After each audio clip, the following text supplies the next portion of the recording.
The hall of the Galactic Assembly shimmered with light as thousands of alien civilizations gathered for a moment that would be remembered for ages. It was the day humanity was finally going to appear before the galaxy. For weeks, the Assembly had been preparing.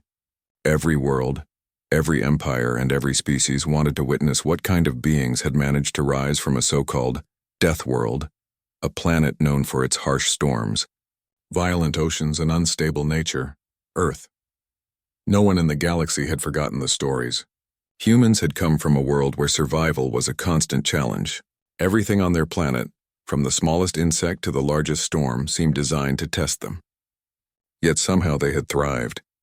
They had learned to fly, to build, and eventually to reach for the stars. And now they were joining the galactic community, a step that only a few species ever managed without help.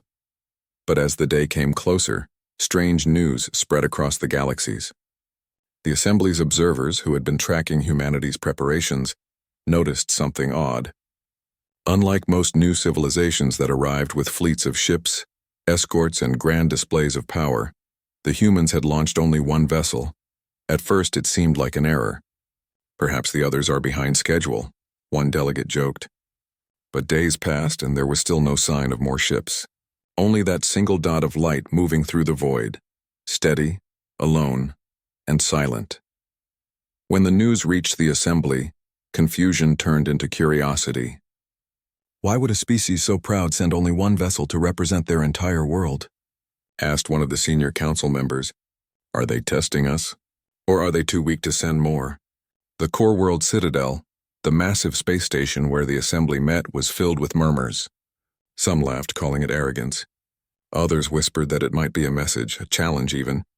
After all, humans were unpredictable. Every report said the same thing. Humans were not the strongest, not the most advanced, not the oldest species, but they were stubborn. Once they set their mind on something, they rarely turned back. As the day of arrival approached, excitement filled the air. Giant screens were placed in every corner of the Assembly's hall. Thousands of representatives took their seats, their eyes fixed on the empty space outside the citadel.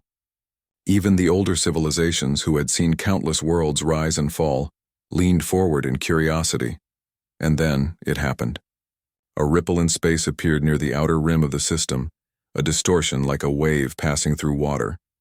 A single ship emerged from the darkness. The vessel was unlike anything the Assembly had ever seen. It wasn't made of shiny metals or bright colors. Instead, it was dark, so dark that it almost blended with the surrounding space.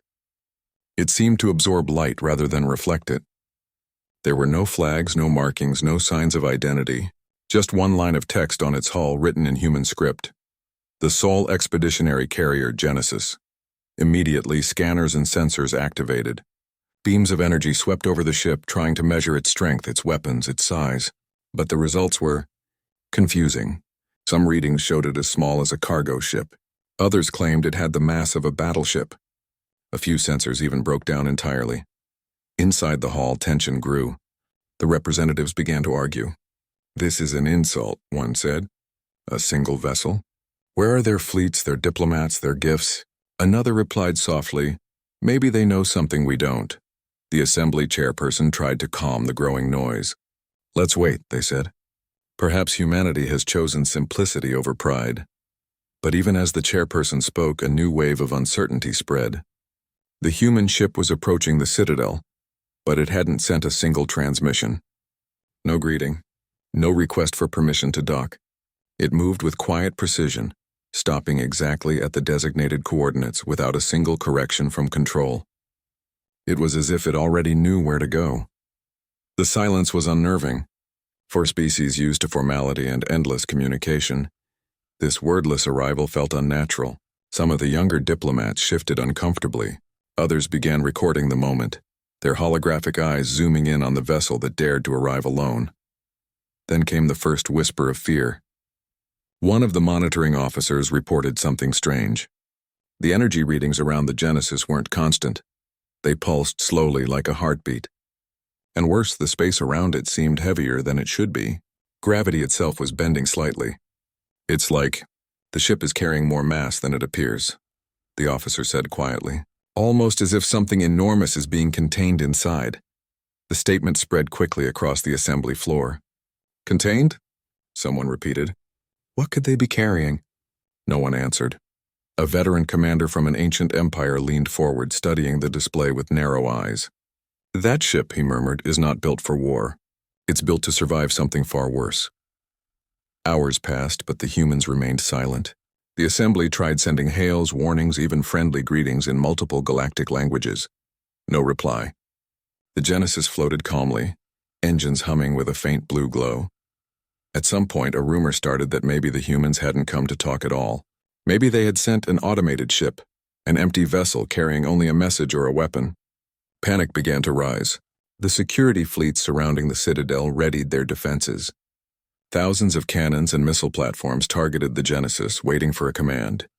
And yet no command came. The chairperson hesitated. Firing on a diplomatic envoy could start a war, but doing nothing could risk disaster. The silence stretched longer and longer, until even the most confident voices in the hall began to fade. The galaxy had seen powerful empires before, species that ruled for millennia, only to fall overnight. But never had they seen a species that arrived so calmly, with so little, and yet made everyone else so uneasy. Finally, someone from the Assembly's science division broke the silence. "Maybe," he said carefully, "this is their test. Maybe they want to see how we react when we're afraid." His words hung in the air like a quiet truth. For the first time in centuries, the great powers of the galaxy felt uncertain, not because of a weapon or an army, but because of one silent ship from a small blue planet. Even without speaking a word, humanity had managed to do something no other species had achieved. It made the galaxy wonder what they were truly capable of. And as the Genesis continued to float outside the Citadel, quiet and motionless, everyone inside the assembly asked the same question, spoken softly, almost in awe. Why did humanity send only one vessel? The ship called Genesis drifted silently in the endless dark, just outside the core world Citadel. Hours had turned into days, and still, the humans made no move, no transmission, no sign of life. The galaxy had grown restless. The assembly had never faced something so strange before, a new species arriving with such calm and silence that it unsettled even the oldest empires. Inside the assembly hall, the debate had become endless. Some called for action, demanding that the ship be scanned more deeply or even destroyed before it could pose a threat. Others warned against it, reminding everyone that this was humanity's first appearance in the galactic community. If they attacked without reason, it could start a war they didn't understand. But despite all the talking, no one truly knew what humanity wanted.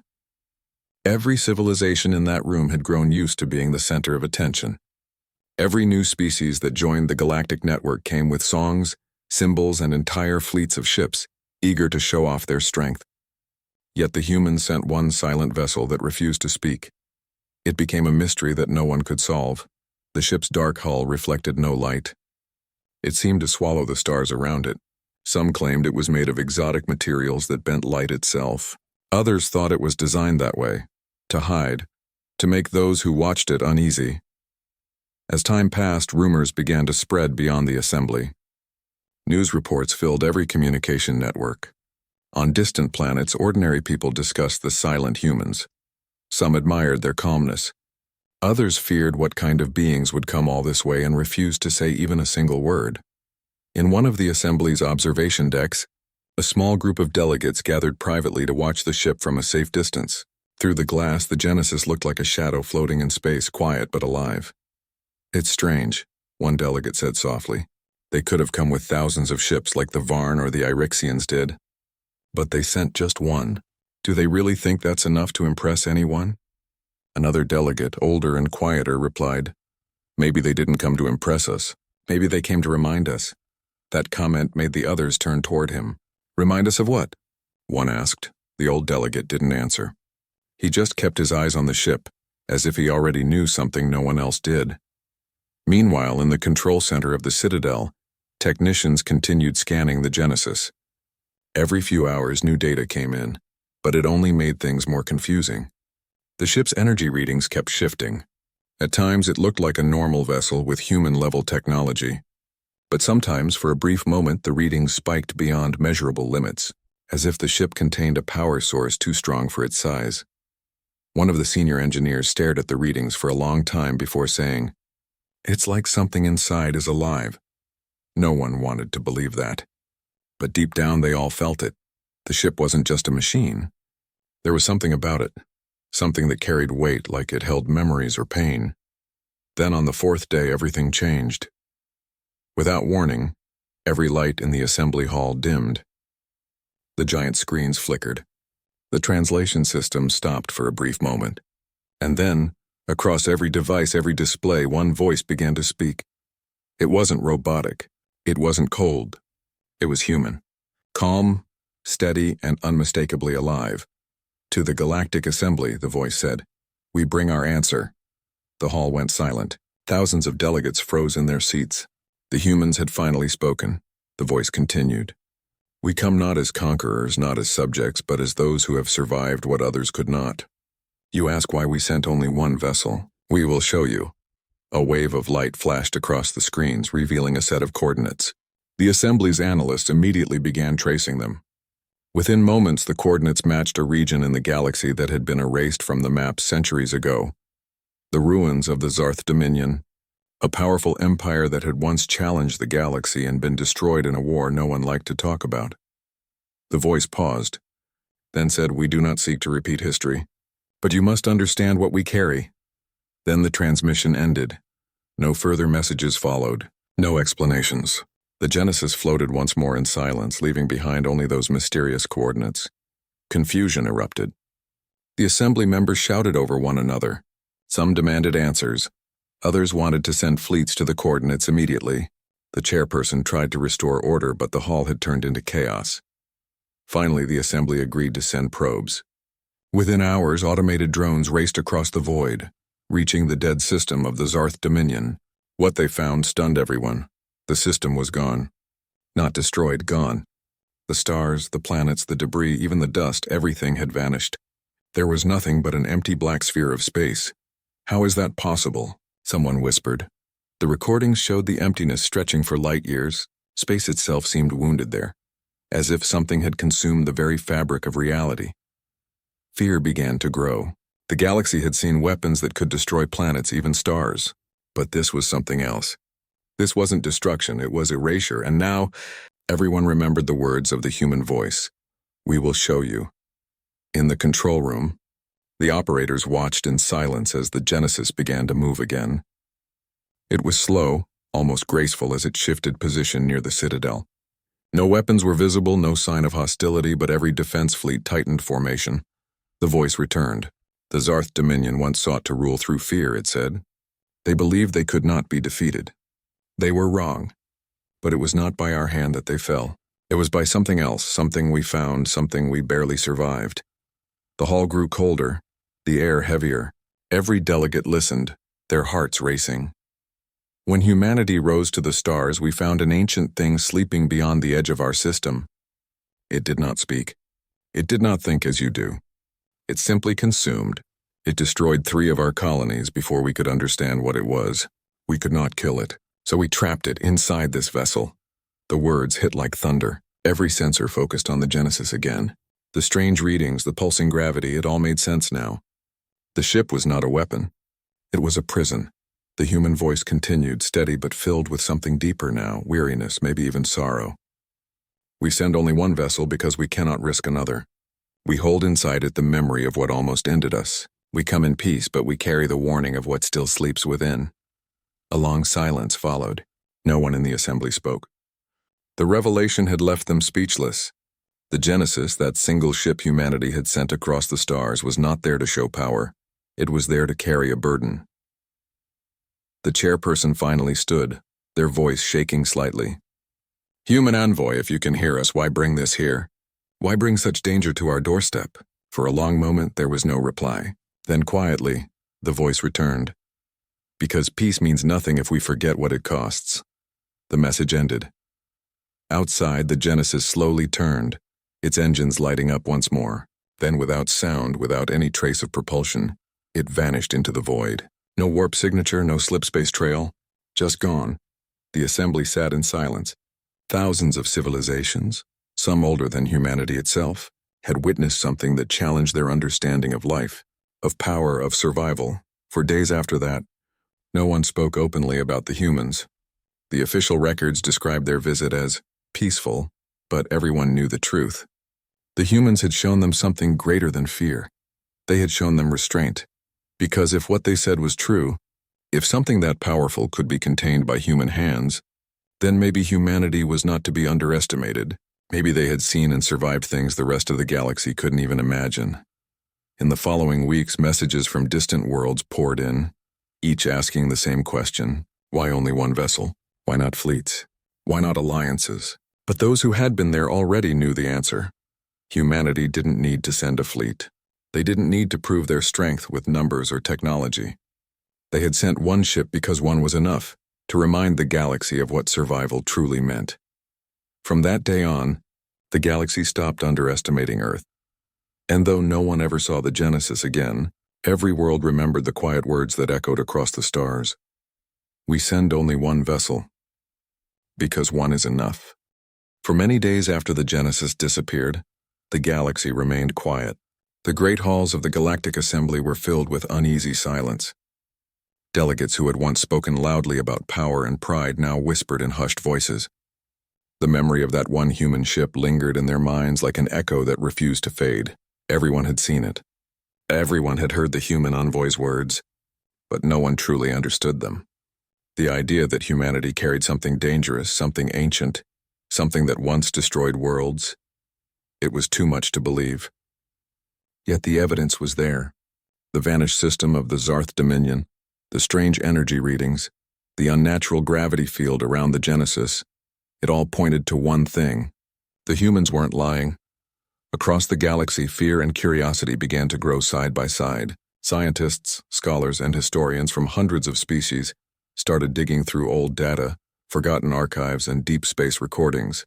They searched for traces of anything that could match what the humans had described, a being or force that consumed and erased entire systems. At first, they found nothing. But then a discovery came from a small research outpost near the edge of known space. The team there had been studying gravitational scars, strange distortions in space that seemed to appear without reason. One of those scars matched perfectly with the location of an ancient human signal, dated almost 2 centuries earlier. That was enough to spark a storm of investigation. The Assembly ordered a secret research mission. A small team of specialists from several species was chosen to visit the edge of the Sol system, Earth's home, to study whatever remained there. The humans had given no permission, but the Assembly believed it was necessary for the safety of the galaxy. The journey took several weeks. The deeper they traveled into human space, the quieter it became. No signals, no trade routes, no colonies, just empty silence. It was as if humanity had pulled back from the stars after the Genesis departed. When they finally reached the outer borders of the Sol system, they saw something unexpected. A massive ring of satellites surrounded the system like a cage. Each satellite emitted a faint, constant pulse, steady and rhythmic like a heartbeat. It wasn't meant to keep something out. It was meant to keep something in. The team approached cautiously. Every instrument they had was working at maximum sensitivity, yet even then the readings made no sense. There was a kind of pressure in space itself, as if invisible hands were holding it together. Then, without warning, one of the satellites activated. A burst of light filled their screens, and for a moment all systems went offline. When the power returned, a message appeared, simple, direct, and unmistakably human. "You are not invited." The message repeated once. Then the satellite went dark again. The crew stared at each other in shock. They hadn't even crossed the border, and already, humanity knew they were there. The leader of the mission hesitated but decided to continue. They needed answers. Slowly they crossed into the system, passing through the ring of satellites. What they found inside left them speechless. The planets of the Sol system were quiet. Some were dark, abandoned. But Earth was bright. Covered with glowing shields and countless orbital structures, it looked alive, vibrant and alert. There was no sign of chaos or fear. Humanity was thriving, but they had clearly isolated themselves from the rest of the galaxy. Their communications team tried to send a peaceful message. "We come in peace," they said. "We only wish to learn." For several minutes there was no answer. Then a new signal appeared, faint at first, then stronger. A voice spoke again, calm and measured like before. You seek what you are not ready to understand. The message wasn't angry. It wasn't a threat. It sounded tired, as if it came from someone who had carried a burden for too long. The team tried to ask more questions, but every attempt was met with silence.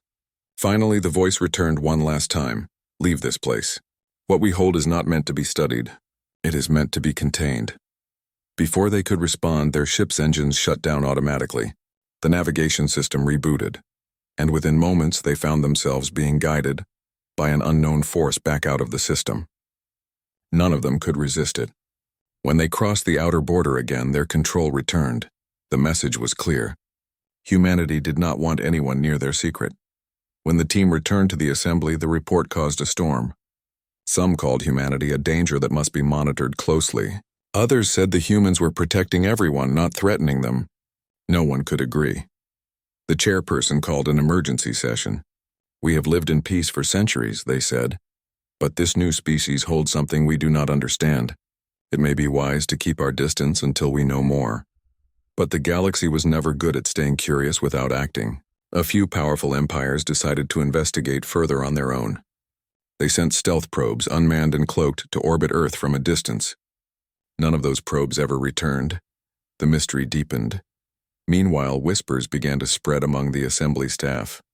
Some claimed that the Genesis had been seen again, far out in the dark between galaxies. A few freighters reported glimpsing a black silhouette drifting silently across deep space, always moving away from inhabited worlds. Others said it appeared only in systems that were on the verge of collapse, as if it was watching or waiting. No one could confirm any of it. But the stories grew. The humans had become legends in less than a decade. Then one day the silence broke again. A transmission reached the assembly, encrypted and old. It had been floating through subspace for years before finally being detected. The origin, a remote sector, light years from any known route. When they decoded it, the message was simple and chilling. The Genesis is not gone. It waits, do not follow. That was all. No source, no explanation. Just that message. The scientists who analyzed it found human code in the signal. Real human encryption, unmistakable. That meant it was genuine. But how old was it? Who sent it? And what did it mean that the Genesis was waiting? The assembly grew uneasy once again. Some began to wonder if the humans truly controlled whatever was inside that ship, or if they were only keeping it quiet for as long as they could.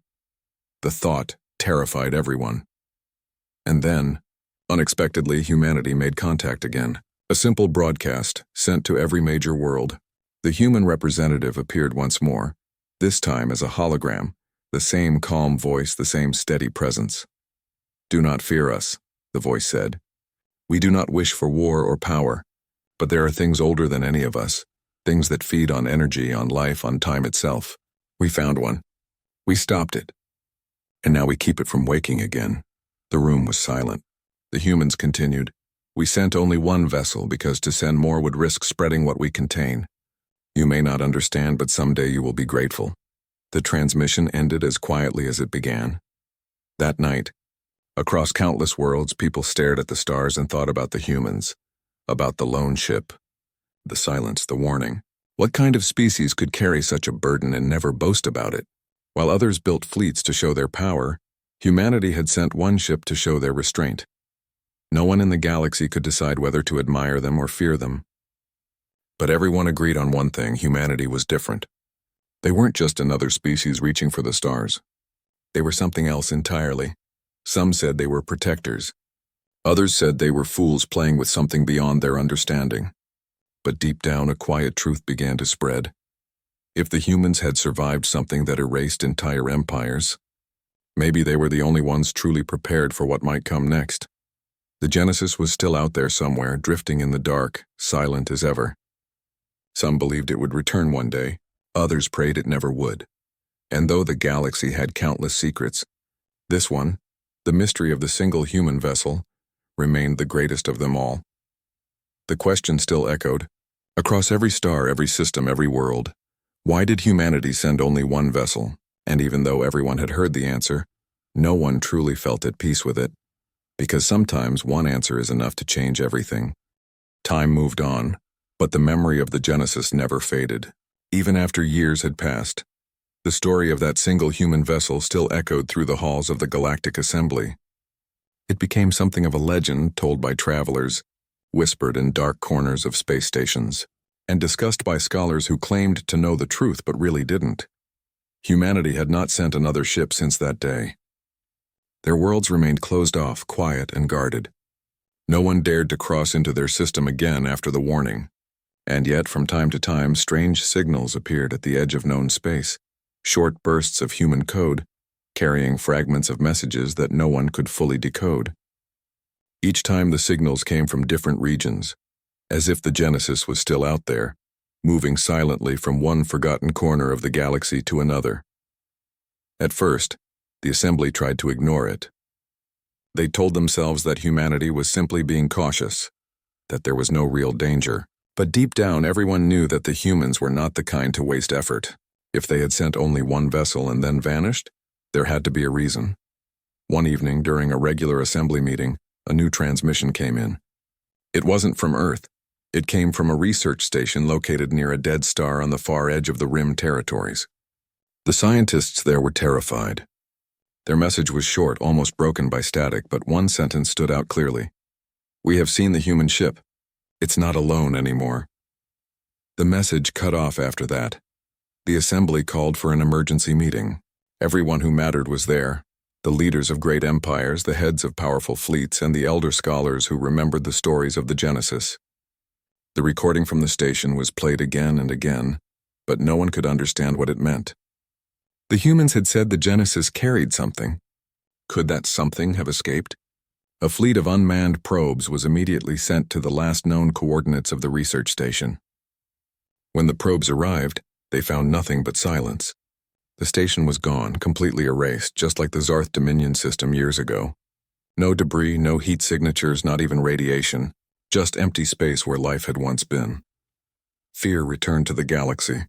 Some said the humans had lost control of what they were guarding. Others believed the containment had broken. But no one dared accuse humanity directly. They were silent, yes, but their silence had power. Then, one day without warning, the humans contacted the assembly again. A single transmission appeared on every major communication network across the galaxy. The same voice that had spoken years ago returned, calm and steady. "Do not send ships. Do not come closer. What you fear has not escaped, but it has awakened." The hall fell into chaos. Delegates demanded answers. What had awakened? Where and why now? The voice continued. The Genesis was never meant to travel so far, but it was drawn to the outer edges. Something old, older than all of us, stirred in the void. We kept it asleep as long as we could, but now we cannot contain it alone. The message ended, and for the first time coordinates were attached. They pointed to an uninhabited region of space beyond any known system. The assembly hesitated. It could have been a trap, but curiosity and fear worked together. A reconnaissance fleet was formed, made up of ships from dozens of civilizations. They were ordered to travel to those coordinates and observe, nothing more. When they arrived, what they saw didn't seem real. There, floating in the middle of nowhere, was the Genesis. Its once black hull was now cracked with faint red lines, glowing softly like veins beneath metal skin. Around it, space itself seemed to bend. The stars behind it looked warped, stretched, and twisted, as if light was being pulled into something invisible. Sensors picked up impossible readings, temperature shifts, gravitational waves, and faint pulses of energy that repeated like a heartbeat. But there was something else, too. A second signal, faint but growing stronger, coming from deep within the void near the Genesis. Before the fleet could react, the human voice returned. "We told you not to come." The message was not angry, just full of tired sorrow. Then from the darkness beyond the ship, something began to move. It wasn't a ship, nor a creature in the normal sense. It was a shadow, massive and shapeless, moving without sound or light of its own. As it drifted closer, the readings from every sensor began to fail. Communications broke down. Power flickered. The commander of the fleet sent out an emergency call. "We're losing systems." Whatever that is, it's feeding on our energy. Within moments, half of the ships lost power completely. The rest tried to retreat, but their engines refused to start. Panic filled the communication channels. And then, a bright blue light burst from the Genesis. The light expanded like a wave, surrounding the dark shape, pressing it back. For a moment, the stars seemed to return to normal. The ships regained power and the readings stabilized. The human voice came again, now strained, almost breaking. You see it now. It's what we've kept contained. It feeds on everything, light, energy, life. It was what destroyed the Zarth Dominion. We found the remains and we trapped it before it could spread again. No one spoke. Every crew, every ship watched as the Genesis began to glow brighter, the cracks on its surface widening. The humans continued. We sent one vessel because we needed one prison. We never built another. The cost of keeping it locked was too great, but now it is waking and we can't hold it much longer. The voice paused, then said something that sent chills through every listener's heart. If we fail, you must destroy us before it reaches you. And then the transmission ended. For hours, the fleet watched from a distance as the Genesis fought to contain the growing shadow. Every few minutes, pulses of light rippled through the void. It looked like a battle, but it was different. It was as if the ship was holding something back from crossing into normal space. Then suddenly, the blue light collapsed. The Genesis dimmed. Silence returned. The fleet's instruments picked up one final energy surge, powerful enough to be detected across entire sectors. Then everything vanished, both the ship and the shadow. When the news reached the assembly, no one knew what to say. Some claimed the humans had sacrificed themselves to destroy the creature. Others believed the Genesis had taken it elsewhere, to some corner of the universe where it could do no harm. But the truth was uncertain. Humanity didn't send another message. Their systems went dark again and the Sol border remained sealed tighter than ever. No ships entered or left. No transmissions were sent. The galaxy mourned quietly. For the first time, civilizations that had once looked down on humans spoke their names with respect. They began to understand that the humans hadn't come seeking glory or power. They came carrying the weight of something none of them could comprehend. In the years that followed, stories spread. Pilots claimed to have seen a faint blue light drifting through the void, sometimes near dying stars, sometimes near collapsing worlds. Some believed it was the Genesis, still fighting, still containing whatever it had captured. Others said it was just a legend born from fear and guilt. But deep inside, everyone knew one thing. Humanity's warning had been real. Even without fleets or armies, they had protected the galaxy from something beyond understanding, and they had done it alone. People across distant worlds began to ask the same question again, but now it carried a different meaning. Why did humanity send only one vessel? And the answer was whispered softly, passed down from one generation to another.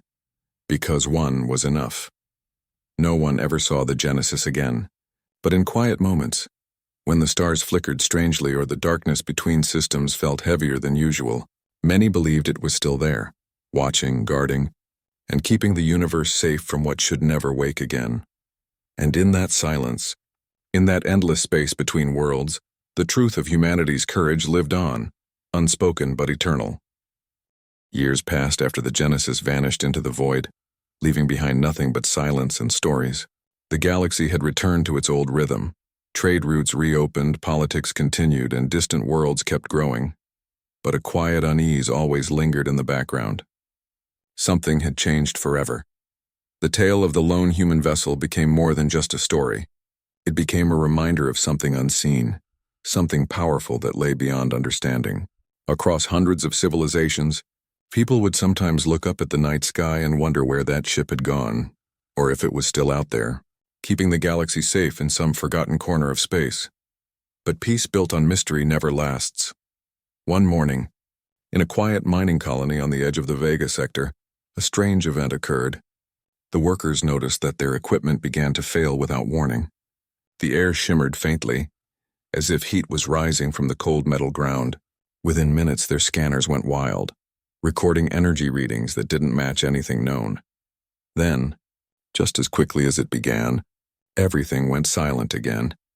When the local engineers reviewed the recordings, they froze. The energy pattern was identical to the pulse once emitted by the Genesis. The same rhythm, the same frequency, but weaker, like an echo. The report reached the Galactic Assembly within hours. For a brief time, no one wanted to admit what they all feared. Something related to the Genesis had returned. The Assembly ordered an investigation, but this time, They were careful. Instead of sending fleets, they sent one observer vessel, unarmed and commanded by scientists who were willing to take the risk. The crew was small but determined.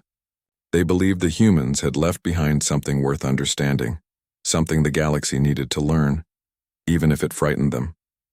When the ship arrived near the Vega system, they found no sign of the Genesis. But they did find traces of microscopic fragments floating in the void, tiny burnt pieces of metal, coated with unusual energy signatures. It was unlike anything recorded before. Some fragments emitted low tones like faint whispers when touched by scanners. Others pulsed in dim blue light, the same color described in the old records of the Genesis. One of the scientists spoke softly. "It's almost like it's alive." They collected samples carefully and began to analyze them. The results left everyone speechless. The fragments were made from a material not found anywhere in the known galaxy, and more strangely, it seemed capable of healing itself when exposed to energy. The data was immediately sent back to the assembly, but before the ship could leave the region, something happened. A faint signal appeared on their communication screen, weak but familiar. It was human code, the same sequence that had once preceded the Genesis's transmissions. The scientists exchanged uncertain looks. It was impossible. Humanity hadn't sent a single signal in decades. Their entire solar system had gone dark, and yet the signal was right there, repeating like a heartbeat. When they decoded the message, only 3 words appeared on their screen: "Do not disturb." Then, silence. The scientists sat frozen. Those 3 words felt heavier than any warning they had ever heard. It was as if the voice of the Genesis itself had spoken to them. The crew decided to return immediately, but as their ship prepared to jump back to safe space, the view outside changed. Space shimmered again, and the stars twisted like reflections on rippling water. Something vast and faintly glowing appeared for just a moment, like a shadow moving between the stars.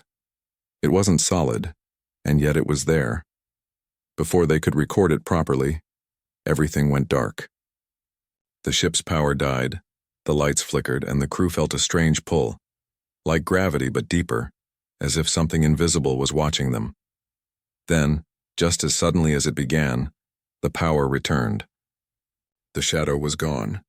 Their systems rebooted normally, and the jump engine stabilized. No damage was found. But when they reviewed the recordings later, they noticed something chilling.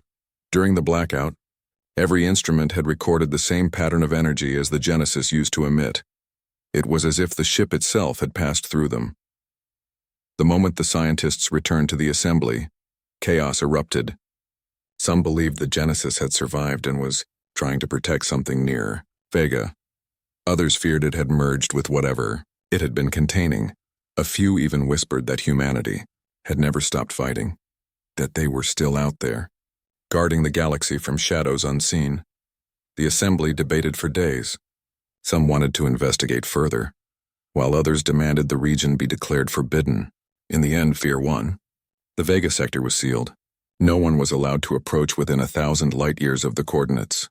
The reports were buried under layers of official silence, but not everyone followed orders. Among the younger generation of explorers, the legend of the Genesis burned bright. They had grown up hearing stories about humans who sacrificed everything to protect life itself, and to them, the idea that the ship still drifted out there fighting alone was something worth chasing. A small team of independent explorers decided to find out the truth. They had no government, no fleet, no orders, only curiosity and courage. They spent years searching old archives, decoding hidden transmissions, and tracing faint signals across forgotten regions. Bit by bit, they discovered that the Genesis's trail didn't end where everyone believed. There were sightings, small, faint blue flares appearing across the edges of known space, some near dying stars, others near strange gravitational fields. Each flare lasted only seconds but carried the same energy pulse the Genesis once emitted. It was as if the ship was traveling through hidden paths, always moving, always distant. Finally, after nearly a decade of searching, they found something incredible, a fragment of human communication buried deep in the noise of space. It wasn't a warning this time. It was a recording distorted but clear enough to make out words, still holding, containment stable. Not much time left. The explorers stared at the screen in silence.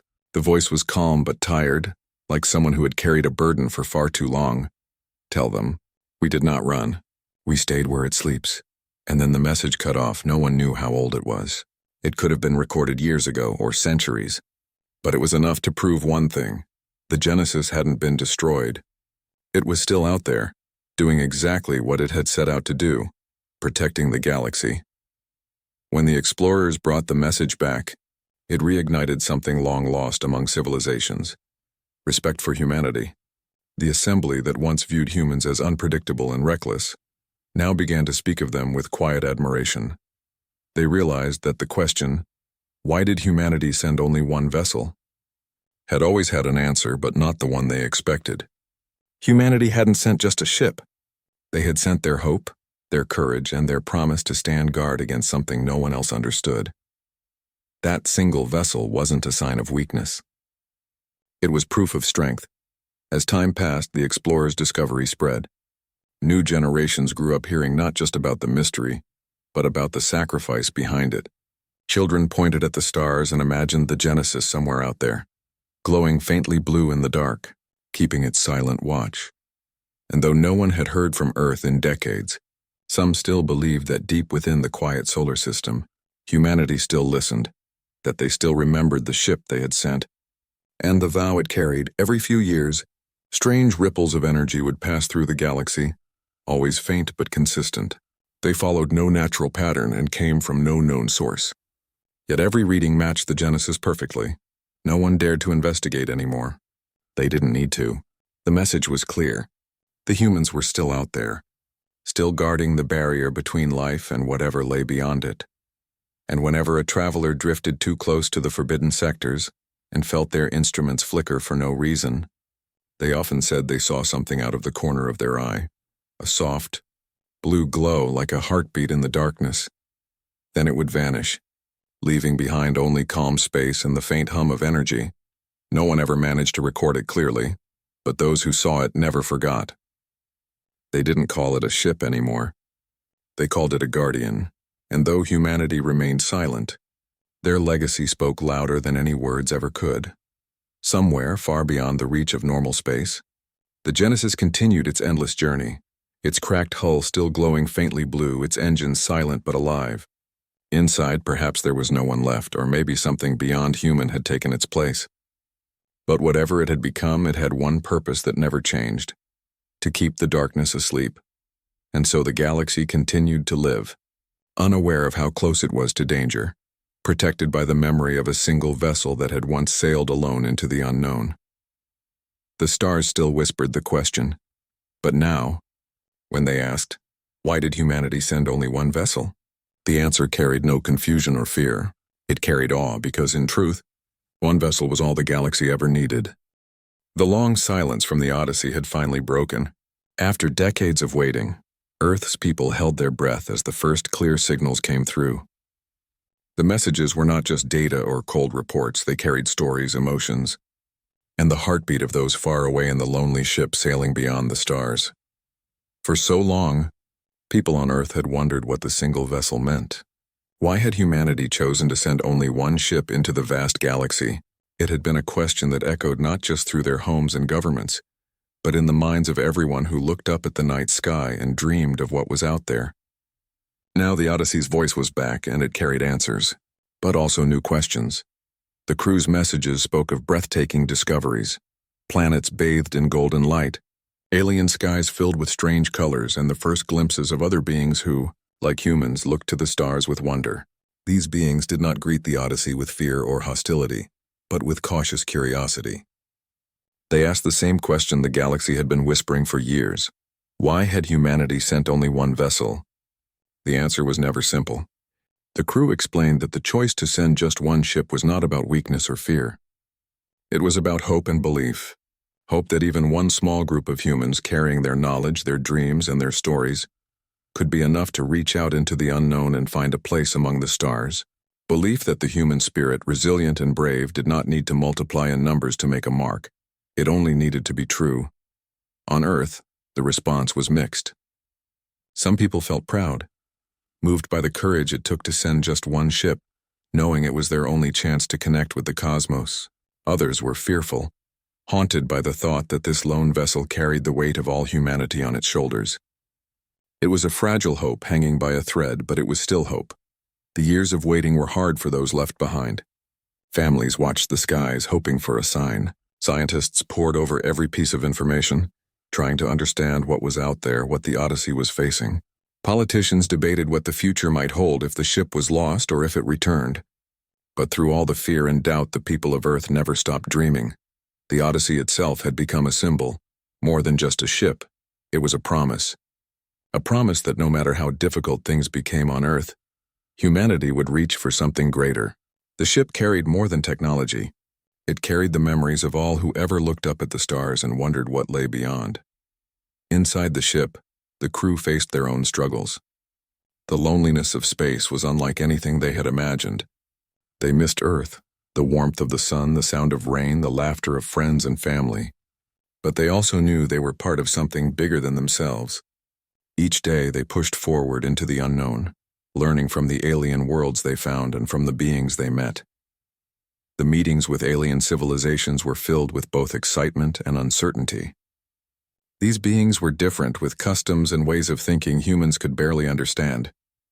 Yet they shared a common thread, a desire to connect, to learn, to find meaning in the vast universe. The Odyssey's crew was careful, respectful, and patient, knowing that trust had to be built slowly, just like on Earth. One message from the Odyssey stood out among all the rest. It wasn't about science or discoveries. It was about the simple idea of being human. The crew spoke of their fears and hopes, of the small moments that made their long journey worth it. They told stories of friendship formed in the tight spaces of the ship, of quiet nights spent watching strange stars, and of the hope that kept them going when the darkness seemed too deep. Back on Earth, those stories touched something deep inside people. They reminded everyone that space exploration was not just about technology or politics. It was about people, about courage, curiosity, and the desire to connect with something beyond themselves. The legacy of sending only one ship became clearer over time. It was not a mistake or a limitation, but a message. Humanity had chosen to send one vessel because that one could carry the entire spirit of Earth. It was a reminder that sometimes one person or one small group could change the course of history, that even in the face of overwhelming odds, a single hope could shine brightly. As the Odyssey sent back more reports, Earth began to change too. People became more united in their purpose. The fragile planet they called home was healing, slowly but surely, as the knowledge from the ship inspired new ways to care for their world. The loneliness of the ship became a shared experience, a bond connecting those on Earth and those among the stars. The galaxy watched as the Odyssey continued its journey. Other civilizations, once distant and unknown, began to see humanity not as a single, isolated voice, but as part of a growing conversation. The question, why only one vessel, became a symbol of respect for the courage it took to reach out with so little but hope for so much. The Odyssey's story ended not with a grand victory or a dramatic return, but with a simple truth, that one ship carrying one small group of humans could carry the dreams of all humanity. It showed that even in the vastness of space, where distances are measured in light years and stars burn for billions of years, one small voice could be heard. And so the story of the Odyssey became a story of hope for all who looked up at the stars. It was a reminder that humanity's journey was only just beginning, and that sometimes sending just one ship was enough to ask the galaxy a question that would never be forgotten. Why did humanity send only one vessel? Because sometimes one is all it takes to carry a universe of dreams.